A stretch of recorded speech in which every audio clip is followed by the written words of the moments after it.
दोस्तों एक murder mystery web series आई है जिसका नाम है criminal justice a family matter. ये वेब सीरीज का 3rd सीजन है, लेकिन 2 सीजन भी अगर आपने नहीं देखे तो नहीं देखे हैं, लेकिन ये वेब सीरीज भी आप ये सीजन देख सकते हैं क्योंकि कहानी आपस में कनेक्टेड नहीं है। तो ये सीजन भी आप देख सकते हैं। इसमें एक मर्डर मिस्ट्री है, एक फैमिली में मर्डर हुआ होता है, किसने किया है, हस्बैंड ने किसने, वो पता लगाने की कोशिश किया जाए। कोर्ट रूम ड्रामा ये वेब सीरीज है, अच्छी वेब सीरीज है। इसके टोटल 8 एपिसोड आए और 8 एपिसोड में जो है एक एपिसोड 40 से 50 मिनट के बीच में। टोटल एपिसोड की अगर लेंथ बात करें तो 6 घंटे की ये पूरी वेब सीरीज है। तो हम एक एक करके एपिसोड के बारे में बात करेंगे कि पहले में क्या होता है, 8वें में क्या होता है, इस तरीके से बात करेंगे। अगर आपको शॉर्ट वीडियो देखनी है तो शॉर्ट वीडियो का आई बटन पे क्लिक करके आप शॉर्ट वीडियो देख सकते हैं। तो शुरू करते हैं। सबसे पहले इसमें बात करते हैं कि इसमें कौन कौन लोग हैं। तो इसमें जो है पंकज त्रिपाठी हैं जो कि वकील हैं, माधव मिश्रा इनका नाम है वेब सीरीज में, मोहम्मद जीशान अयूब, राज नायक ये इनका नाम है वेब सीरीज में, राज नायक। और इनकी जो वाइफ है उनका नाम है सुरभि चांद्रा और अर्जुन नागपाल। तो ये इन आशा नेगी, रोशनी सरूंग, ये बेसिकली राज की गर्लफ्रेंड होती है। तो इस चारों के बीच पहले एपिसोड की शुरुआत होती है। शुरुआत में ये होता है कि माधव मिश्रा जो है वो एक केस लड़ रहे होते हैं, छोटा मोटा case, out of court settlement कर रहे होते हैं और वो सेटलमेंट हो जाता है। फिर उसके बाद जो है सबसे पहले दिखाते हैं कि नौकरानी जो है अपने घर के अंदर आती है, यानी राज के घर के अंदर आती है और आते ही देखती है कि राज के हाथ में उसकी किसी औरत की बॉडी है, कौन है वो पता नहीं। फिर उसके बाद शुरुआत करते हैं स्टोरी की। तो शुरुआत होती है कि एक फैमिली होती है, हस्बैंड होता है राज, उसकी वाइफ होती है अर्जुन होती है। तो उस दोनों के बीच एक बेटी होती है, माँ होती है। दोनों 2 सालों से 1.5 सालों से अलग रह रहे होते हैं और अलग रहने की वजह होती है। फिर उसके अलग रहने के बाद जो है उसको एक गर्लफ्रेंड मिल जाती है, रोशनी के साथ उसका सब कुछ अच्छा चल रहा होता है। एक बर्थडे पार्टी ये लोग ऑर्गेनाइज करते हैं और ऑर्गेनाइज करने के बाद जो है वहाँ पे काफी कुछ होता है, मतलब पार्टी वार्टी होती है। लेकिन पार्टी में जो है रोशनी को ऐसा लगता है कि मैं इस फैमिली के लिए नहीं हूँ, मुझे साइडलाइन किया जा रहा है। उसके जो दोस्त होते हैं राज के, वो रोशनी को इतनी तवज्जो नहीं देते, शुरुआत में मिलते हैं, लेकिन फिर अर्जुन को जो है ज्यादा रिस्पेक्ट मिलती है, यानी उसकी वाइफ को, राज की, उसको ज्यादा रिस्पेक्ट मिल रही होती है। तो वो गुस्से में चली जाती है वहां से जाने के बाद अगले दिन होता ये है कि उसके ऊपर मर्डर, यानी वो वापस आती है नौकरानी तो उसका मर्डर हुआ होता है। अर्जुन बाहर वॉक पे जाता है, वॉक से वापस आने के बाद देखता है तो उसकी गर्लफ्रेंड जो होती है उसका गला काट दिया जाता है। किसने काटा पता नहीं, बेटी अंदर सो रही होती है, वो उसको गोद में लेता है। उसकी गर्दन पे जो कट होता है वो डॉक्टर होता है क्योंकि उसको पता होता है इसका बचने का ज्यादा टाइम नहीं है, तो वो उसको बचाने की कोशिश करता है पर वो बचती नहीं है, मर जाती है। तभी नौकरानी एंटर होती है और उसके हाथ पे खून वगैरह देख के वो चिल्लाती है। फिर सामने वाले घर में उसकी वाइफ रह रही होती है अलग, वो आते देखती है कि इसके पास मर्डर है। वो फोन करके पुलिस को बुलाती है, पुलिस आती है, पूरी बिल्डिंग को सीज कर देती है। जो लोग बाहर हैं वो बाहर ही रह जाते हैं। फिर वो तहकीकात करती है, फिर उसको अरेस्ट करके पुलिस लेके जाती है। फिर उसकी वाइफ जो है वो माधव मिश्रा के पास केस लेकर आती है। तो ये पहले एपिसोड की स्टोरी होती है ओवरऑल। दूसरे एपिसोड में ये होता है कि पुलिस वाले अर्जुन को लेके, राज को लेके चले जाते हैं पुलिस स्टेशन में और वहाँ उसकी तहकीकात करते हैं, पूछताछ करते हैं। सबसे जितने भी प्राइम सस्पेक्ट होते हैं उन सब लोगों से वो लोग पूछताछ कर रहे होते हैं, राज से भी करते हैं पूछताछ।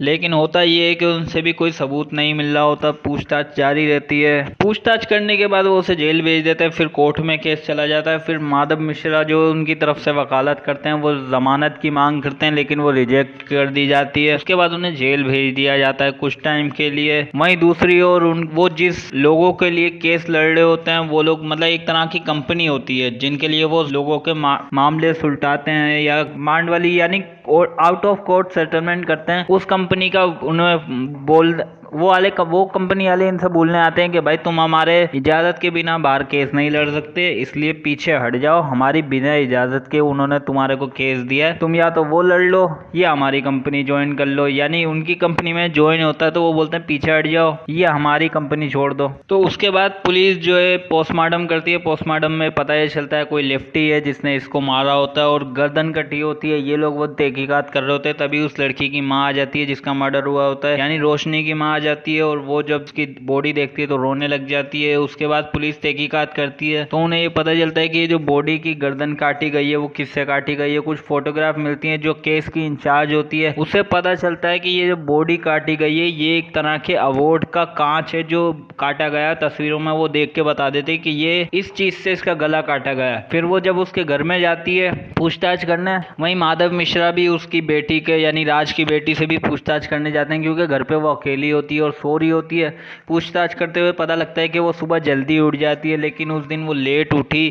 क्यों उठी वो पूछने के लिए जा रहा होता है, लेकिन वो थोड़ी, उसका नेचर ऐसा होता है या थोड़ी बीमार होती है, जिस वजह से वो काफ़ी गुस्सा हो जाती है ज़्यादा पूछताछ करने पे, तो वो फेंक के चली जाती है सब कुछ। लेकिन जब वो उसकी बुक चेक करता है तो उसमें अजीब अजीब सी ड्राइंग मिलती है। मतलब माँ बाप की तो अच्छी ड्राइंग होती है, लेकिन रोशनी की ड्राइंग जो होती है वो बहुत ही खराब बनाई गई होती है उससे। वहीं दूसरी ओर इंस्पेक्टर जिस सबूत के लिए उसके घर गई होती है, वो सबूत उसे मिलता ही नहीं है, वो कहीं छुपा दिया गया होता है। फिर वो जब तहकीकात करती है तो पता ये चलता है कि कचरे में हो सकता है चले गया। उस दिन कचरा उठाने वाला भी आया था, जब ये लोग उनकी बॉडी उठाने आए थे, कचरा वाला आया था और उनके घर से कचरा लेके चले गया। तो हो सकता है अवार्ड जो है यानी ट्रॉफी जो है वो उस कचरे में जाके गिर गई हो। फिर ये लोग वहां जाते हैं ट्रॉफी ढूंढने के लिए। तो यही दूसरे एपिसोड की स्टोरी होती है ओवरऑल। तीसरे एपिसोड की स्टार्टिंग ये होती है कि वो लोग पता लगा रहे होते हैं कि मर्डर किसने किया। फ्लैशबैक की स्टोरी भी बता रहे होते हैं जब राज जो है फर्स्ट टाइम अपनी गर्लफ्रेंड से मिलता है, यानी कि राज फर्स्ट टाइम रोशनी से मिलता है, तो कैसे मिलता है, क्या मिलता है, कैसे उसको प्यार हो जाता है, ये सब चीजें शुरुआत में दिखाई गई हैं। वहीं माधव मिश्रा की भी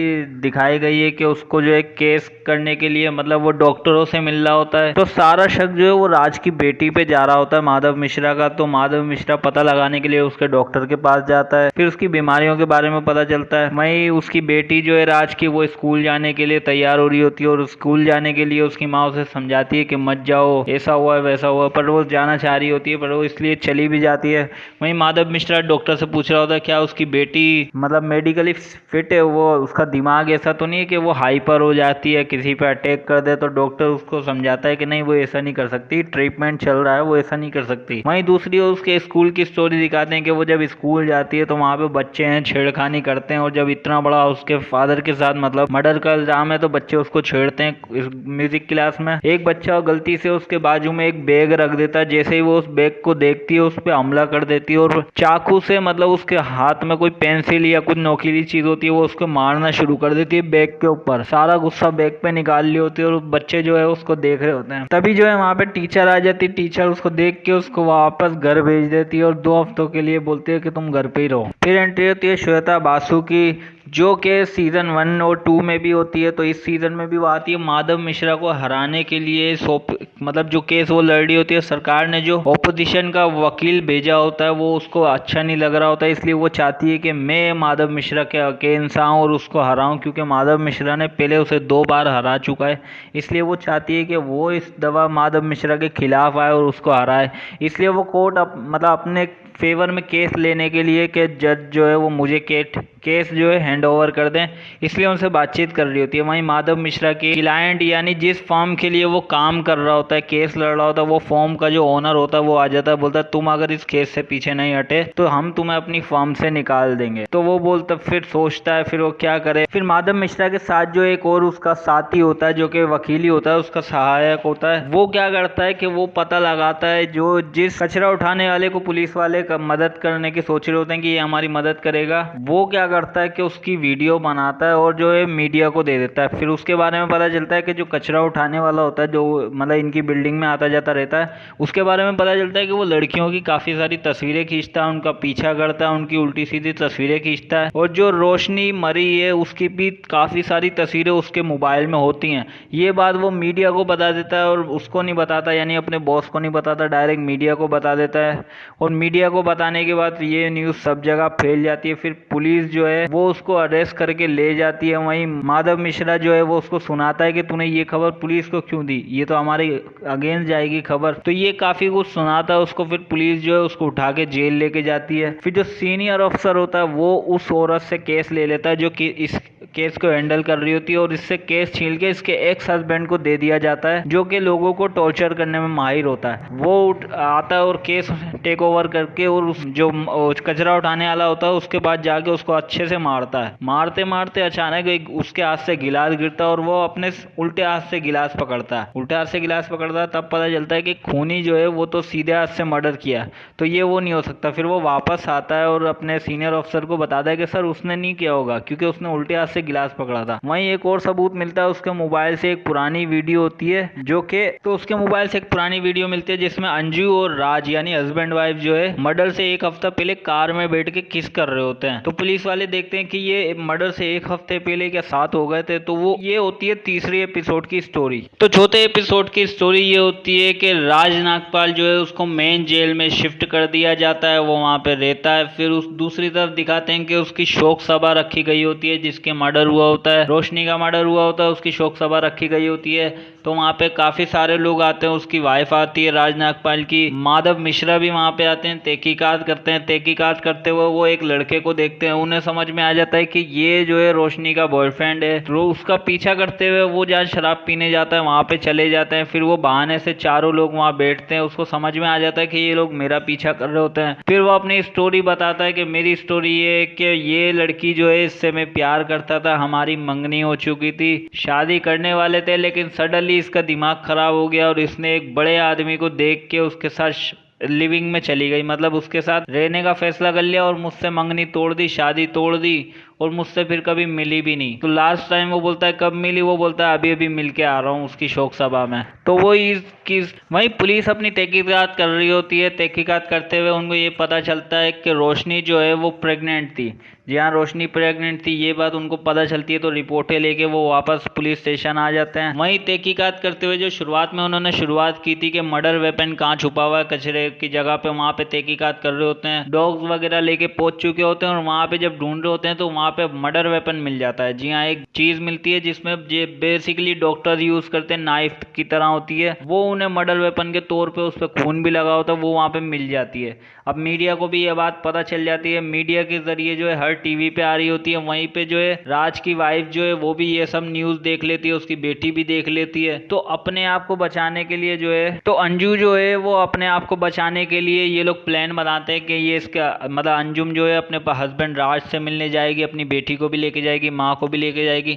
लेकिन जब वो न्यूज़ देखती है तो सडनली वो प्लान चेंज कर लेती है और वो दोनों अकेले चले जाते हैं। अंजुम जो है वो अकेली कहीं निकल जाती है चेक वगैरह लेके। तो वो कहाँ जाती है, सीधे जाती है सबसे बड़े वकील के पास। जी हाँ, सबसे बड़ी वकील जो होती है उसके पास चल जाती है और उससे जाके वो मदद मांगती है। तो वो वकील जो होती है वो मंदिरा माथुर से मिलने वो वकील होती है बहुत बड़ी, जो कि माधव मिश्रा के अगेंस्ट भी केस लड़ चुकी होती है। उसके पास केस लेके जाती है अपना कि जो ये सबूत मिला है दरअसल वो मेरे अगेंस्ट है। जी हाँ, वो चीज़ें में जो मिली हैं वो मेरी हैं, तो ये केस मेरे अगेंस्ट बन सकता है, इसलिए मैं चाहती हूँ कि आप मेरा केस लड़ें। वो बोलती है कि आपका केस तो माधव मिश्रा लड़ रहे हैं। वो बोलती है नहीं, वो मेरे हस्बैंड का केस लड़ लें, लेकिन ये जो चीज़ें मिली हैं ये सब मेरी हैं, तो मैं चाहती हूँ आप मेरा केस लड़ें और ये लीजिए चेक। तो ये चौथे एपिसोड की स्टोरी ओवरऑल होती है। तो एपिसोड 5 में ये दिखाते हैं कि अंजुम को पुलिस अरेस्ट कर लेती है, उससे पूछताछ करती है, उसको वो फोटोग्राफ देखती है जिसमें मर्डर से 2 हफ्ते पहले उसके हस्बैंड का किसिंग का पिक्चर आता है। तो वो उसको दिखाते हैं, तो वो देख के उसको बौखला जाती है।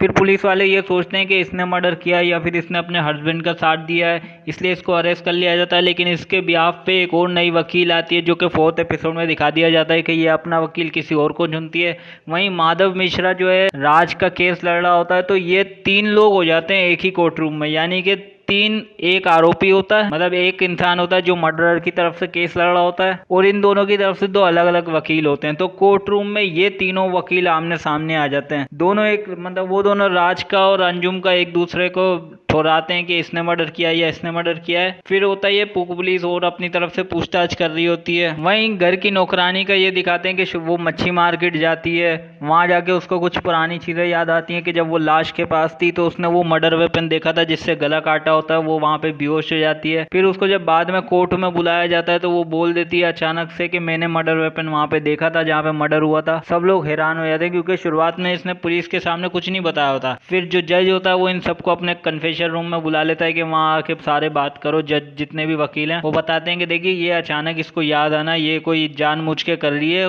फेमस होने के लिए, हमें इसके बारे में कुछ नहीं पहले से पता था, इसलिए इसको रद्द कर दिया जाए। लेकिन जज उसको स्वीकार कर लेता है कि हाँ ठीक है, अब इसी पे कोर्ट केस लड़ा जाएगा। फिर वहीं दिखाते हैं कि जो इन्वेस्टिगेशन ऑफिसर होता है, नया नया आया होता है, वो राज के पास जाता है जेल में उससे मिलने और वो उसे धमकी देता है कि तेरी बेटी बाहर है, तू उससे कबूल कर ले वरना बेटी से कभी मिल नहीं पाएगा, इतनी लंबी सजा होगी, धमकियां देता है। लेकिन जब राज कोर्ट कोर्ट आता है तो वो बोल देता है कि मैं नॉट गिल्टी हूँ, यानी मैंने कुछ नहीं किया। तो फिर उसके बाद केस की शुरुआत होती है, इधर उधर से बहसबाजी चल रही होती है कि मेरा क्लाइंट ऐसा है, मेरा क्लाइंट वैसा है। फिर होता ही है कि जो इन्वेस्टिगेशन पुरानी ऑफिसर होती है फीमेल वाली, उसको बुलाया जाता है, उससे जो है जिसका मर्डर हुआ होता है उसकी तरफ से जो वकील होती है वो पूछताछ करती है कि क्या क्या हुआ, वो बताती है। फिर माधव मिश्रा आते हैं और वो बोलते हैं कि देखिए इन्होंने पहले भी एक कोर्ट केस में गलती करी थी जिसकी वजह से बच्चे को 6 महीने तक जेल में गुजारना पड़ा था, मानसिक मतलब संतुलन थोड़ा उसका वैसा हो गया था जेल में रहने की वजह से, क्योंकि इनकी इन्वेस्टिगेशन गलत तरीके से हुई थी, इस वजह से उस बच्चे को तकलीफ होनी पड़ी। हो सकता है इस केस में भी इन्होंने कोई ना कोई गलती की हो जिसकी वजह से मेरे क्लाइंट को फंसाया जा रहा है। फिर अचानक से वो मैडम आ जाती हैं, यानी कि जो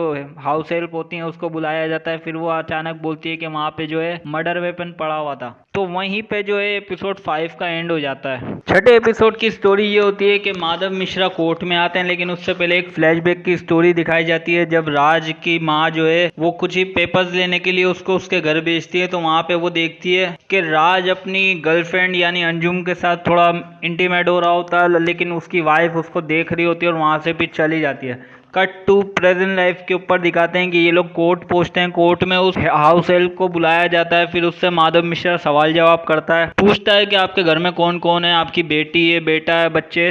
तो वो बता दिए कि मेरा एक बेटा है, हस्बैंड जो है वो मैकेनिक का काम करता है, बेटा भी अभी उसके साथ कर रहा है। तो पूछता है कि आपका बेटा क्या बनना चाहता, मतलब वही। तो वो बोलती है कि नहीं, उसको जो है इंजीनियर बनना है। तो उसको स्कूल का नाम बता दिए, फिर कॉलेज का बता दिए कि वहाँ एडमिशन हो गया है। फिर वो पूछता है फीस कितनी है, वो बोलती है 9 लाख रुपए सालाना। तो वो बोलता है वो पैसे आपके पास कहाँ से आए। फिर वो बोलता है कि आपने कुछ टाइम पहले मेरे क्लाइंट राज से जो है 9 लाख रुपए मांगे थे तो उन्होंने मना कर दिया। बोलती है हाँ। वो बोलता है इस नफरत के चलते हुए आपने कहीं उसको मना तो नहीं कर दिया, यानी कि जानबूझ के झूठा इल्जाम तो नहीं लगाने के 9 लाख रुपए नहीं दिए और अब मुझे मौका मिला तो मैं इन्हें फंसा दूं, यही सोच के आपने ये सब तो नहीं किया। तो वो मना कर देती कि नहीं मैंने ऐसा नहीं किया, मेरा बेटे को पढ़ना होगा पढ़ लेगा। फिर माधव मिश्रा उसे थोड़े बहुत सवाल जवाब करने लगता है, घुमाने लगता है, फिर क्या हुआ, अभी हो जाएगा, आपका बेटा पढ़ेगा वगैरह वगैरह। अचानक वो बोल देते हैं कि मुझे 9 लाख रुपए अंजुम मैडम ने दे दिए। जी हाँ, जिस दिन वो मर्डर हुआ होता है उसके कुछ टाइम बाद, मतलब जो न्यूज आती है टीवी पे कि मर्डर वेपन गायब हो गया है, यानी मर्डर वेपन जो है वो मिल गया है, तभी उसकी मैडम जो है उसको 9 लाख रुपए का चेक देती है कि अपने बच्चे को एजुकेशन दिलवा देना, उसका कॉलेज में दाखिला दिलवा देना। फिर ये साबित हो जाता है कि जो हुआ हो सकता है ये पैसे लेके झूठ बोल रही हो। तो वो माधव मिश्रा बोल देता है कि इसके जो कहे हुए बयान है उसको माने नहीं रखा जाए क्योंकि ये पैसे लेके हो सकता है झूठ बोल रही हो। फिर अंजुम से पूछने के लिए उसके मतलब पुलिस स्टेशन में, मतलब जेल के अंदर उसकी वकील पूछती है कि तुमने ये सब तो नहीं किया। वो बोलती है नहीं, मैंने उसको सिर्फ 9 लाख रुपए दिए थे, ऐसा वैसा कुछ भी नहीं है, मैंने कुछ भी नहीं किया। फिर वकील से बात करने के बाद फिर कोर्ट रूम का ड्रामा दिखाते हैं। कोर्ट रूम में बताते उसके दोस्तों को बुलाते हैं जो उस रात पार्टी में हुए थे, मतलब जिस दिन मर्डर हुआ उससे एक रात पहले पार्टी में क्या क्या हुआ। तो उसकी दोस्त बता रही होती है कि वो जो है मतलब इंटीमेट वाला डांस कर रही होती है, राज की गर्लफ्रेंड रोहन जो है लड़की का नाम, वो जो है इंटीमेट वाला डांस कर रही होती है, राज उसको कमरे में लेके जाता है। उसके बाद जो है वो बाहर निकलते रोती भी चली जाती, ये वो कोर्ट को बताती है। फिर माधव मिश्रा पूछता है कि मेरे क्लाइंट ने क्या उसे थप्पड़ मारा या ऐसा कुछ किया। वो बोलती है नहीं। फिर उसकी दूसरी मतलब अंजुम की जो वकील होती है वो आती है, वो बोलती है क्या मेरे क्लाइंट ने कुछ उसे धमकी दी या ऐसा कुछ किया। वो बोलती है नहीं, उसने तो प्यार से बात की थी। फिर रोशनी की एक दोस्त को बुलाया जाता है जो भी उसी के मतलब वो भी नर्सी होती है, तो उससे बुला के पूछा जाता है क्या ये दोनों एक दूसरे से प्यार करते थे या कुछ थे। तो वो बोलती है कि नहीं, ऐसा मसला है वैसा मसला है, जो भी दोनों तरफ से बोलती है कि ये लड़की ऐसी है वैसी है या दोनों खुश नहीं रह सकते, जो भी उसकी तरफ से था। तो दोनों के वकील आते हैं और एक एक करके उसे झूठा करार दे देते हैं। फिर उसके बाद होता ये है कि फिर कोर्ट केस जो है अगली हियरिंग के लिए पोस्टपोन्ड हो जाता है। फिर अगली हियरिंग में दिखाते हैं कि उसकी जो है यानी कि फिर कोर्ट रूम लगता है, फिर वो लोग आते हैं। आने के बाद जो है रोशनी की माँ को बुलाया जाता है, उसकी जो वकील होती है वो उसको बुलाती है, पूछती है कि आपकी सर्जरी हुई थी वगैरह, स्टोरी दिखाती है कि आपकी सर्जरी हुई थी, ये मसला था वो मसला था, 22 लाख रुपए की जरूरत थी, आपकी बेटी ने अरेंज करके दी, एक कैंप लगाया जिसमें 22 लाख रुपए की आपको चंदा दिया गया और जिसकी वजह से आपका ऑपरेशन हुआ गया। फिर उसकी कट्टू स्टोरी दूसरी दिखाते हैं कि फिर उसकी माँ को बुलाया जाता है, यानी राज की माँ को बुलाया जाता है। उनकी एक ऑर्गेनाइजेशन होती है जो कि जिनके इलाज के पास मतलब इलाज के लिए जिनके पास पैसे नहीं होते उनके लिए वो लोग फंड रेज करते हैं। और पैसे उनको दे देते हैं और उनका इलाज करवाते हैं, जिसमें राज भी उनका साथ देता है। जिसके हेड जो होती है वो वही होती है, साइन वगैरह उसी की चल रही होती है, राज की माँ की। फिर ये पता चलता है कि अबॉर्शन के लिए दिए होते हैं पैसे रोहन को, यानी जो लड़की जिसका मर्डर हुआ होता है उस लड़की के बच्चे को अबॉर्ट करने के लिए 22 लाख रुपए दिए होते हैं कि तुम अपनी माँ की जान बचा लो या इस बच्चे को जिंदा रख लो, तुम्हें 22 लाख रुपए मिल जाएंगे अगर तुम इस बच्चे को अबॉर्ट करती हो, अबॉर्शन करवाती हो और अपनी माँ की ज़िंदगी बचा सकती हो। तो वो इसलिए पैसे लेके अपना अबॉर्शन करा लेती है और अपनी माँ की जान बचाती है। जब ये केस कोर्ट में खुलता है तो राज को भी इस सब का जिम्मेदार ठहराया जाता है कि इसने ये सब किया है, पैसे उसको दे दिए, क्योंकि अब इनके हस्बैंड वाइफ के भी सब कुछ ठीक हो रहा होता है, इसलिए उसने 22 लाख रुपए दिए होते हैं। फिर उसकी माँ बोलती है कि नहीं, इसने इसका इस सब में कोई हाथ नहीं, ये मैंने ही किया था। जब मुझे पता लगा कि वो प्रेग्नेंट है तो मैंने उसको 22 लाख रुपए दिए कि अपना अबॉर्शन करा लो और अपनी माँ की ज़िंदगी बचा लो। जो भी ये मर्जी तुम्हारी, अगर तुम अपनी माँ की ज़िंदगी बचाना चाहती हो तो बच्चे को अबॉर्ट कर लो, वरना बच्चे को रख लो, माँ को जाने दो। तो ये ओवरऑल छठे एपिसोड की स्टोरी होती है। तो 7वें एपिसोड की स्टोरी ये होती है कि माधव मिश्रा जो है अपने क्लाइंट को बचाने की कोशिश कर रहा होता है। काफ़ी सारे गवाहों को बुलाया जाता है, फिर उनकी लाइफ की स्टोरी बताई जाती है लोगों को बुला के कि ये लोग पहले दोस्त थे, फिर कपल हुए, फिर साथ में मिले। यही सब 7वें एपिसोड में चल रहा होता है। पूरा कोर्ट रूम ड्रामा होता है, काफ़ी सारे गवाहों को बुलाया जाता है, एक दूसरे पे इल्ज़ाम लगाए जाते होते हैं। फिर होता ये कि एंड में जाके ये होता है कि उसके बॉयफ्रेंड को बुलाया जाता है। जी हाँ, जो रोशनी का बॉयफ्रेंड होता है, पहले जिसके साथ मंगनी हुई होती है, उसको बुलाया जाता है और उससे पूछताछ की जाती है। फिर उसके खिलाफ एक सबूत मिलता है, जो कि छोटा सा सबूत होता है कि एक रोशनी जो है जिस रात को पार्टी में थी, उस रात में कमरे में क्या हुआ था वो राज बताता है। राज ये बताता है कि जब वो मेरे साथ बेडरूम में थी तो उसने बताया कि तुम्हारी बीवी के साथ तुम्हारे क्या रिश्ते हो रहे हैं, क्यों मिल रहे हो उससे, ये सब चीजें। तो कमरे के अंदर क्या होता है वो ये दोनों ही जानते होते हैं। राज की स्टोरी बता देता है कि इस इमोशनल थी, कि वो इमोशनल थी, मुझसे हक कर रही थी, रो रही थी, यही सब हुआ था। वहीं उसका जो बॉयफ्रेंड होता है रोशनी का पहला वाला, वो जब आता है तो उसको पता चलता है, माधव मिश्रा ये कोर्ट में बताता है कि रोशनी मरने से पहले, यानी जिस रात पार्टी से निकली थी, उस रात को वो अपने बॉयफ्रेंड से मिली थी, उसके जहाँ पे वो शराब पीने जाता है। वहाँ पे जाके वो बताता है कि रोशनी इमोशनल थी और अपने बॉयफ्रेंड के साथ, मतलब मेरे साथ सारी बातें कर रही थी कि उसके बॉयफ्रेंड यानी कि उसके डॉक्टर ने उसको धोखा दिया है, और अपनी बीवी के साथ अभी भी ये डिवोर्स नहीं देना चाह रहा, मुझे भी रखना चाह रहा है, उसको भी रखना चाह रहा है। यही वो स्टोरी कोर्ट में बता देता है और कोर्ट में बोल देता है कि इसने जो है उसको थप्पड़ भी मारा था, जबकि ऐसा होता नहीं है सच। तो वो उसका क्लाइंट जो है राज, वो बोलता है कि नहीं, मैंने ऐसा कुछ भी नहीं किया, ये झूठ बोल रहा है। दोनों के बीच बहसबाजी होती है। फिर वहीं पे जो है एपिसोड का एंड होने वाला होता है। तभी जो है एंड में ये लोग जब बातें कर रहे होते तो लेक्टो इंटॉलरेंस के ऊपर कुछ एक क्लू मिलता है उसको, तो उसी को साबित करने के लिए वो कोर्ट रूम जाने वाला होता है। तो यही 7वें एपिसोड की स्टोरी होती है। ओवरऑल कोर्ट रूम का ड्रामा ही होता है कि 8वें और फाइनल एपिसोड में ये होता है कि उनकी बेटी जो है उसका एक पुराना एपिसोड दिखाते हैं, यानी कि फ्लैशबैक दिखाते हैं कि उनकी बेटी जब लड़की का मर्डर हुआ होता है, यानी कि रोशनी का मर्डर हुआ होता है, राज की बेटी वहाँ पे आती है और उसके हाथों से एक राज का एक अवार्ड रखा होता है, जहाँ पे मर्डर हुआ होता है उसी जगह पे एक अवार्ड रखा होता है, वो अवार्ड टूट जाता है।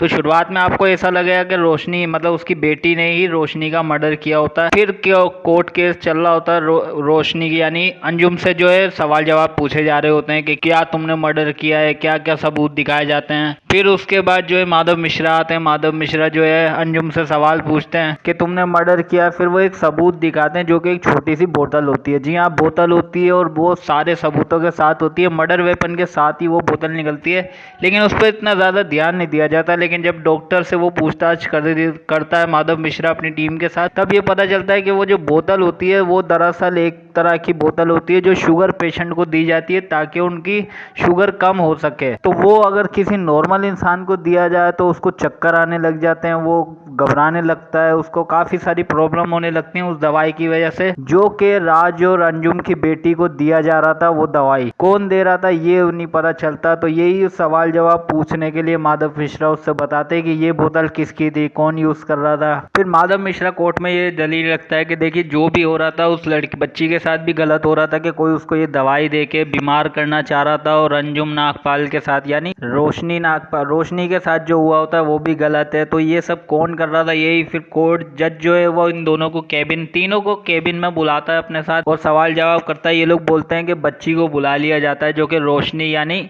अंजुम की जो बेटी होती है, राज और अंजुम की बेटी होती है, उसको बुलाया जाए कोर्ट में। तो मोहन जो है वो बोलता है, माधव मिश्रा बोलता है ठीक है। वो रोशनी को यानी अंजुम को जो है उसकी बेटी के साथ एक सीक्रेट बात करते हुए देखता है, तो वो उसको कोर्ट में बुलाता है और बोलता है कि तुम्हारा एक सीक्रेट कोड है, यानी कि तुम जब कोई बात छुपाती हो अपनी मॉम से और तुम्हारी मॉम तुमसे, तो वो कैसे हो। तो वो एक तरह का सीक्रेट अंदाज होता है जो वो बताती है। तो वो कोर्ट में ये साबित करना चाह रहा होता है कि इन दोनों के बीच कोई सीक्रेट होता है, लेकिन जब वो पूछताछ करते हैं तो वो कोई सीक्रेट निकलता नहीं है। उसके बाद ये होता है कि उसके बाद माधव मिश्रा जो है अंजुम से सवाल पूछ रहे होते हैं कि ये सब किसने किया। फिर वो एक स्टोरी बताते हैं कि तुमने ये मर्डर किया और क्यों किया, क्योंकि तुम सडनली जब घर आती हो तो तुम देखती हो कि रोशनी जो है वो दूध में कुछ दवाई मिला रही होती है और तुम जब उससे पूछती हो तो वो घबरा जाती है। वो दरअसल अपने जो अबॉर्शन का बदला ले रही होती है राज की बेटी को नुकसान पहुंचा के, इसलिए वो दवाई काफ़ी टाइम से उसको मिला के पिला रही होती है। लेकिन अंजुम जो है वो ये सब देख लेती है। उनके बीच हाथापाई होती है और हाथापाई होने की वजह से उसके हाथ में जो डॉक्टर का यानी सर्जन का वो एक ब्लेड तरह का होता है वो उसके गले पे चल जाता है और वो मर जाती है। फिर ये होता है कि वो उस लाश को जो है राज आता है और वो बताती है कि मैं राज, तो वो कबूल कर लेती है। ये सारी स्टोरी वो बताती है। फिर वो बताती है कि राज आने वाला होता है, इससे पहले मैं अपना हथियार लेके यानी जिससे मर्डर हुआ होता है वो लेके वहाँ पे कहीं और जा रही होती है छुपाने के लिए अपने घर पे। लेकिन सडनली राज आता है और रोशनी की लाश को उठा के रोने लग जाता है, इसलिए उसे टाइम नहीं मिलता छुपाने के लिए, इसलिए वो बाद में छुपाती है और ये सब करती है। तो कोर्ट में ये साबित हो जाता है कि माधव मिश्रा का क्लाइंट जो होता है यानी कि राज, वो एक इनोसेंट होता है और उसकी वाइफ ने मर्डर किया होता है। वो सॉरी वगैरह मांग लेती है, फिर उसको राज को बेगुनाह साबित कर दिया जाता है और वो बेकसूर हो जाता है। रोशनी को जेल मतलब अंजुम को जो है जेल भिजवा दिया जाता है। फिर जो है कोर्ट केस खत्म हो जाता है। फिर भी माधव मिश्रा को कुछ शक होता है कि ये सब कुछ मतलब एक तरह का संतुष्ट नहीं होता कि केस जीत गया हूँ मैं। फिर वो वापस जाता है अपनी उस मतलब अंजुम से मिलने जाता है, क्योंकि पता चलता है कि अंजुम को जो है कैंसर है और वो कुछ ही दिनों में मर जाएगी। ऐसा जब उसको पता चलता है तो वो उससे मिलने चला जाता है माधव मिश्रा और बताता है कि आप दरअसल जानबूझ के ये सब करनी थी, क्योंकि आपको पहले ही पता चल गया था, अपनी बेटी पैदा हुई तभी उसको पता चल गया था कि मुझे कैंसर है और कुछ टाइम में मैं मर जाऊंगी। इसलिए वो अपनी बेटी से दूरियां बनाना शुरू कर देती है और अपने हस्बैंड को भी थोड़ी दूरियां बनाने का मजबूर कर देती है ताकि वो किसी और के पास जाए, क्योंकि जब इसका जाने का टाइम आए तो वो उससे अफसोस ना हो। ऐसा वो जानबूझ के एक माहौल बनाती है अपने हस्बैंड से दूर जाने का, अपनी बेटी को छोड़ देने का। ऐसा वो जानबूझ के करती है क्योंकि उसको कैंसर होता है और वो कुछ ही टाइम में चली जाती है दुनिया से, ऐसा वो सोचती है। इसलिए वो ये सब कर रही होती है क्योंकि उसे कैंसर होता है। और उसने जो हुआ होता है वो माधव मिश्रा बताता है कि मर्डर आपने किया ही नहीं था, आपके हस्बैंड ने मर्डर किया था। क्योंकि जब वो जैसे ही घर आए और उन्होंने तुरंत देखा कि दवाई मिलाई जा रही थी दूध में और वो बोलता है कि तुम मेरी बेटी को बीमार कर रही हो, दोनों के बीच हाथापाई होती है। लेकिन गलती से राज के हाथों से उसकी गर्लफ्रेंड रोशनी का मर्डर हो जाता है और मर्डर हो जाने की वजह से जो है वो गिर जाती है। फिर तुरंत जो है अंजुम जो है वो सामने वाले घर से आती है और वो बताता है कि ये दवाई मिला रही थी, पॉइजन कर रही थी अपनी बेटी को, इसलिए मेरे हाथों से गलती से ये हो गया। फिर वो सारे सबूत लेके जाती है और फिर छुपा देती है, फिर वकील को फ़ोन कर देती है। तो ये सब जो है उसके हस्बैंड ने मर्डर किया होता, लेकिन उसने इल्ज़ाम अपने ऊपर इसलिए लिया होता क्योंकि उसे कैंसर होता है। वैसे भी वो कुछ दिनों में दुनिया से चली जाएगी और राज जो है अपनी गर्लफ्रेंड के मर्डर के इल्ज़ाम में ज़िंदगी भर ये जो है इस अफसोस में रहेगा कि उसने अपनी गर्लफ्रेंड को मारा। इसलिए वो सारे सबूत अपने खिलाफ कर लेती है ताकि वो जो है राज जो है अपनी बेटी के साथ खुश रहे, और वो वैसे भी दुनिया से जाने वाली है तो उस पर कोई फ़र्क पड़ेगा नहीं। इसलिए वो सारे अपने खिलाफ जो है सारे सबूत प्रिटेंड कर देती है। फिर एंड में जब माधव मिश्रा ये सब कहानी सुनता है तो वो रिकॉर्ड कर रहा होता है। फिर वो जाता है तो राज वहाँ पे उससे मिलने आया होता है अपनी फैमिली के साथ। फिर राज को वो बताता है कि आपकी बेटी मतलब आपके बारे में मुझे सब पता है, बट मैं किसी को बताऊंगा नहीं क्योंकि आपकी वाइफ ने कुर्बानी दी और आपने अपनी गर्लफ्रेंड को खोया है, तो आपको वैसे भी जिंदगी भर इस बात का अफसोस रहेगा कि क्या हुआ। माधव मिश्रा फिर वो रिकॉर्डिंग जो है वो डिलीट कर देता है और वहाँ से चला जाता है। फिर इन फैमिली को दिखाया जाता है जो कि वहाँ एक जगह पे बैठी होती है, क्योंकि उसको कैंसर होता है तो उसको जेल में नहीं रखा जा सकता। सकता, इसलिए उसको एक अलग सी एक जगह होती है जहाँ पे सारे जिनको कैंसर पेशेंट होते हैं वहाँ रखा जा रहा होता है। तो ये एक ओवरऑल स्टोरी होती है criminal justice a family matter. पूरी की पूरी अच्छी वेब सीरीज है, आपको जरूर देखनी चाहिए। हो सकता है आपको ज्यादा लंबी लगे ये वेब सीरीज, पर ये एक अच्छी वेब सीरीज है, आप जरूर देखिएगा। इस वेब सीरीज में आपको जरूर मजा आएगा। पूरा कोर्ट रूम ड्रामा है क्रिमिनल जस्टिस का, तो आप ये वेब सीरीज जरूर देखिएगा। और अगर आपको शॉर्ट वीडियो देखनी है तो ये इस शॉर्ट वीडियो का लिंक है, आप ज़रूर देखिएगा। आई बटन मतलब ये वीडियो ज़रूर देखिएगा। शॉर्ट वीडियो अगर आपको देखना है, शॉर्ट में एपिसोड ख़त्म हो जाएगा।